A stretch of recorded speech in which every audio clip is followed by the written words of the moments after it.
जी मंडळी तोंडलीला बघून नाकं मुरडतात त्यांच्यासाठी ही स्पेशल रेसिपी आहे। इथे अर्धा किलो मी तोंडली घेतली आहे, त्याची अशी पातळ कापं करून घ्यायची आहेत।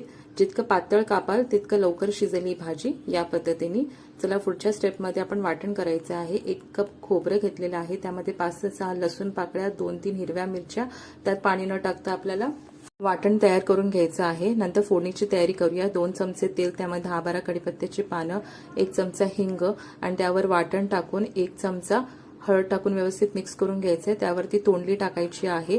तोंडली मिक्स करून आपल्याला 10 मिनिटं व्यवस्थित शिजू द्यायची। मध्ये मध्ये आपण परतून घ्यायची आहे।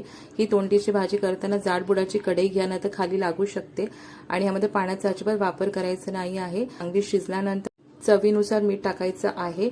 छान आपल्याला शिजवून घेतल्यानंतर आपल्याला मिक्स करून घ्यायची ही भाजी आणि शेवटला यामध्ये कोथिंबीर भुरभुरायची आहे आणि गरमागरम